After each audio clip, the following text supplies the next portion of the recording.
Got the script, got my coffee, lighting, autofocus appears to be working.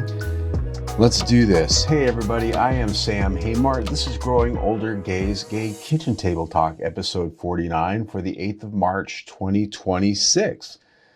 Headlong into March, headlong into 2026. There's no going back at this point. I'm glad you're with us today, everywhere your podcasts can be found, as well as YouTube. And today we're going to be talking about a new sexually transmitted fungal infection that's out there that's hitting all of the airwaves, the interweb as it were, and embracing the unknowns in our life. And we're going to check in as well as our viewer comments. But first, we always like to start our show, which is my weekly check-in with you. And we talk about what's going on at my kitchen table, as well as the kitchen table around the LGBTQ plus fishbowl. And our daily inspiration today, which comes from all of our different channels of social media, Facebook, Instagram, Threads, and Blue Sky, reads as such: accept the full force of your mystery. Now that sounds like Blue Sky, hoochie coo. What the hell does that mean? Basically, it's about embracing your unknowns. We all go through life with that question that's in our mind, those things that we question about ourselves, the things we question about what's going on around us, the things we question about the people around us. Embracing those unknowns as opposed to fighting them or demanding certainty is a way of getting through life and getting through our days that can give us a little bit more peace. Embrace the new questions that arise. Let them exist. Let them be there. Don't rush to judgment.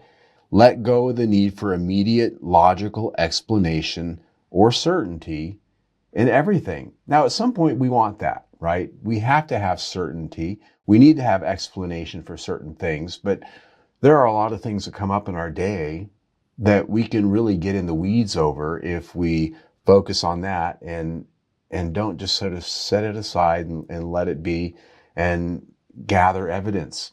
Gather information. Accepting the full force of your mystery is finding comfort in the inherent unfolding process of life. It's just a process. It's wearing life like a loose sweater. And this is right up my alley. I'm in the recovery community, and this is all of the pablum that we typically absorb to help ourselves feel better about the world we can't control and that we don't like and isn't the way we want it. Accepting, letting things be, living, let live, all of those things. So I'm going to leave that there. Check in, just checking in with you, letting you know what's going on in my days. Right now, this last week, it is tax time. I have a corporate entity for my business gigs, and then I have my personal taxes that I share with my husband. I am someone who puts it off, at least my business taxes. I tend to put that off until the very last minute. Now, I've been doing my own business corporate taxes for the last 20 plus years, and I haven't gone wrong doing it yet. I use software. It's easy to use. Luckily, my business isn't super complicated and multi-leveled, but I do have a lot of side gigs. I'm gay. We tend to have a lot of different streams of income and ways of making money that I have found best to put under a corporate umbrella. It's easier to hand somebody a tax ID number than my social security number, and it's easier to manage when it comes to doing taxes, at least when it comes to expenses. Allows us to write those things off in addition to all the other good things that a corporate entity offers. But you have to do a separate tax return for that, and there are different rules for that, like it has to be done by the middle of March. You have to file by the middle of March for corporate tax returns, whereas personal tax returns can go out into April. So I worked on that this last week because it's due next week. And of course, it's not that big of a deal. It never is, but I always put it off. And then personal taxes are coming up. What I have found, especially as I just described, is a person with lots of gigs and lots of income streams, and I'm recently married in the last 2 to 3 years, there has to be adjustments made to make sure that you don't owe money at the end of the day. I owed money last year. It looks like I'm probably going to owe money this year on my personal taxes that I share with my husband. And that's because both of our incomes have changed in the last couple of years. Because of that evolution, And because when you get married and you combine your tax filings, there are a lot of little adjustments that you have to make to prevent yourself from having to owe money. And we're still trying to find that balance. And basically what it means in the simplest of terms is we need to increase our withholding from our day jobs so that they're grabbing just a little bit more, because when you're single and maybe you have a lower income, they don't tax you at as high of a rate.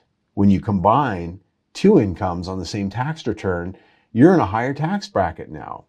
And if both of your W-2, W-4 filings are set for that lower paying single life, you might get a nasty surprise, that's a balance. So these are just fun things we get to discover in life as we evolve and as we progress throughout our careers and our life. And it's been fun. Lots of fun doing taxes. Yeah. And if you're watching this on YouTube, you always get to see what I'm wearing. Today, it is something you may have seen before. This is my very tightly packed vest, my leather vest, black with red piping. Yes, I do flag red.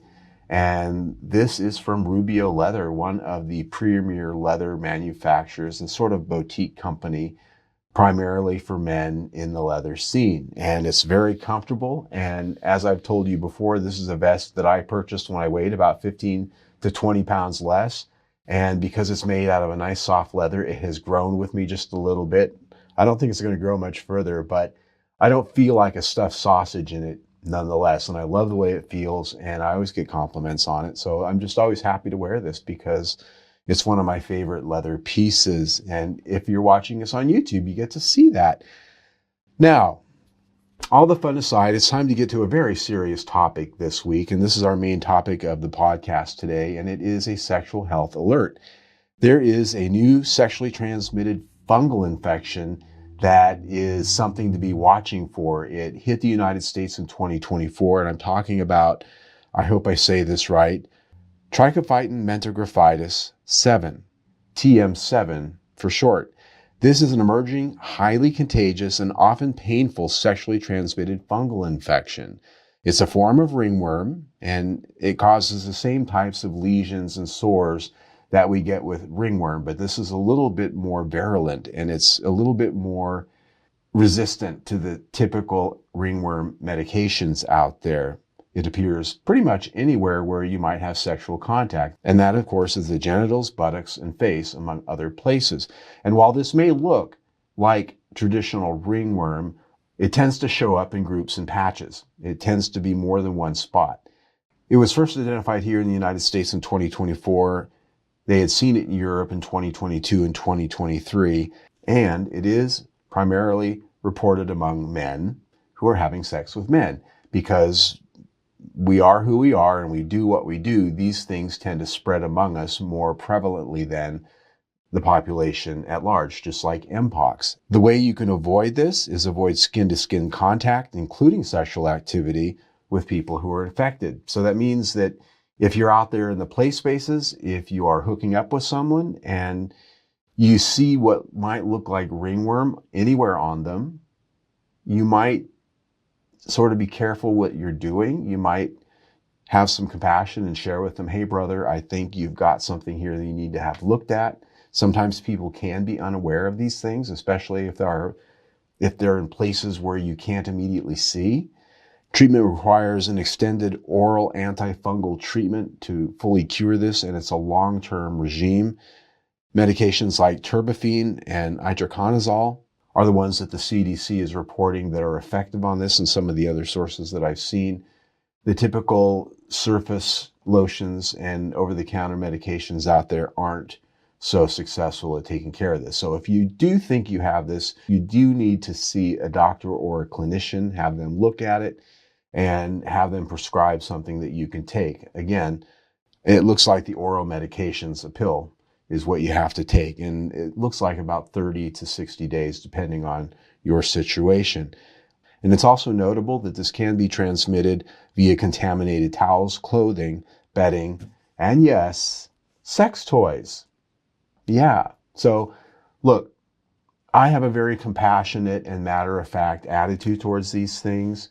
If you have a lifestyle that you are engaging in sexual activity with multiple partners multiple times a week, and that's just how you live, I liken it to playing baseball. If you're going to play baseball, you're going to get grass stains on your knees occasionally. It's just part of the game. It's not a moral judgment. It is not anything like that. When I have an infection that I get as a result of my lifestyle, I take care of it. I have a doctor who understands who I am. And when I tell that doctor, I think I have this, they go, okay, let me have a look at it. Let's take care of it. And if I meet somebody, or if I think I may have shared that with somebody, or if I'm inspecting somebody's merchandise and I think that there's something going on there, I don't mind having a very adult and sincere conversation about it. Again, not a judgment against anybody. We all get these things. It happens. But watch out for this, TMV7. It is something that is spreading, pardon the pun, across our country. Some of the pictures I have been showing on the YouTube channel, not quite as drastic and graphic as the pictures we saw with Mpox a few years ago, but this is something to watch out for. And so if you see ringworm on yourself or anyone, you want to treat that. But if you see it, also be aware that it could be something a little bit more than your common ringworm. So there it is. TMV7, be on the lookout. And I'm going to move on. Viewer comments. Now, last week, I'm going to put some context on this before I read this comment. Last week, we talked about sexual etiquette and consent, primarily in the play spaces. And I'm talking about bathhouses, sex parties, and other places where sex occurs, where you go, where you generally know that sex is going to occur. Places where gay men get together close, tight, and sweaty. And in that last episode, I talked about etiquette in these spaces and ways to conduct yourself. I talked about the levels of consent and the types of consent that we should be getting from other people and that we should be giving to other people. And I had a comment on that particular podcast, and it stated simply this: how often do smaller, younger, or inebriated guys get raped in these places? Now, this is a question that's a serious question. I can't tell whether the person was serious about it. Maybe they were uninformed, or maybe they're well informed and they're just bringing a point forward. On YouTube out there, we can never be sure what the intent behind these comments are, but this is a comment that deserves to be put out there and discussed because it's an important one. And because this episode was about consent, it was about etiquette, this is a truthful part of that conversation. Essentially, do people who are either small, vulnerable, or inebriated, which means vulnerable, do they experience that? And the simple answer is yes. It happens. How often? I have no idea. I don't have statistics on that. There aren't that many statistics on that. But here's the thing. The context of this conversation was sexual play spaces, sex parties, clubs, bathhouses, places where people go there in the first place with the intent for sex. We have a responsibility not only as a person who is vulnerable, but a person who can prey on the vulnerable. That's what the etiquette and the consent conversation is all about. So it is up to us to behave in a way that not only gives ourselves agency, but gives other people agency. If somebody says no, or if they don't give you consent, that's very important for you to consider in your behavior. The second half of that is the question of being inebriated. If we are drunk or high, we may not have the agency to give consent. And that gets into a gray area. It's not so gray for some people who may have been a victim. And in these places, I have seen people that are in that inebriated condition where they clearly do not have agency for themselves. Now, generally speaking, in these environments, if somebody shows up to enter these places and they appear to be drunk or high, they are usually turned away. These places typically have pretty strict rules about that. But I have been in these places where somebody is clearly too drunk to watch out for themselves. And I have pulled those people aside and said, hey, maybe you should go. Maybe it's time to go sit down, take a break, have some water, whatever. A lot of times these people are generally taken out of these spaces because we all recognize that this is an issue. I have been in that position. I have been in places like this when I didn't have agency because I used to drink a lot. I'm not aware of anything like that ever happened, but I was in a place where it could have. So I recognize this is a risk. My way of handling that for myself today is I don't drink. I don't use drugs because I don't watch out for myself when I'm in that place. You have a responsibility to not go into these places in that condition because you do become vulnerable. And so the question of how often does it happen? I have not seen it happen that often. I go into these spaces knowing very well what people are going there for. It's part of that implied consent. But there are times when people withdraw consent. I have been with people where they said, I've had enough of this. I need a break. And if you're a person that pushes through that and doesn't honor that for somebody, that gets into this area. So there's that. So I hope that was a good answer for that question. And as always, if you're watching us on YouTube, you can drop comments. We do approve all of our comments. You may not see it appear immediately. If you're listening to us on a podcast, you can drop comments to me via email directly, sam@growingoldergay.com. That is my name, Sam, at our website, growingoldergay.com. Sam@growingoldergay.com. You can find all of our content on our website, growingoldergay.com. You might have heard that name before. Growing Older Gay is found on all manners of social media, Facebook, Instagram, Threads, and Blue Sky. We don't do the X. We just don't do that. The podcast drops every Sunday on all the major podcast platforms, but it drops a day early, sometimes 2 days early on YouTube. So late Friday night, if I get the edit done, or sometime Saturday, you can see me just a little bit earlier than the podcast drops on just the audio only channels. And GayPHX.com's streaming radio station hosts us every Monday at 10 a.m. Mountain. Our show airs there. And then the following days of the week, best of shows too. So that is a wonderful little station. You can listen to it anywhere. It's gay news, music, events. It is Phoenix, Arizona centric, but a lot of the information and the content there is something that you can enjoy anywhere you're at. So that is our episode for today. I am so proud that we are on our nearly 50th episode. We're at number 49. And this is something that's become a weekly thing that, well, we've gotten pretty good at cranking out on time every week. And it's a lot of work, but I enjoy it. It's not a get-rich-quick scheme. In fact, I make no money at all doing this. Zero. But it's just something that I get a lot out of sharing myself with you because it took a long time for me to get to know myself and get to be comfortable with myself where I can sit here and be authentic. I can speak my truth and put it out there for other people to enjoy if they do, look at if they want, and maybe learn something from as well, because I love you all. If you are watching us on YouTube, you can see our latest video right there to my left, your right. You can look right below that to the big round logo and you can subscribe. If you're on the podcast, subscribe there and please leave a nice review. Either way, stay tuned.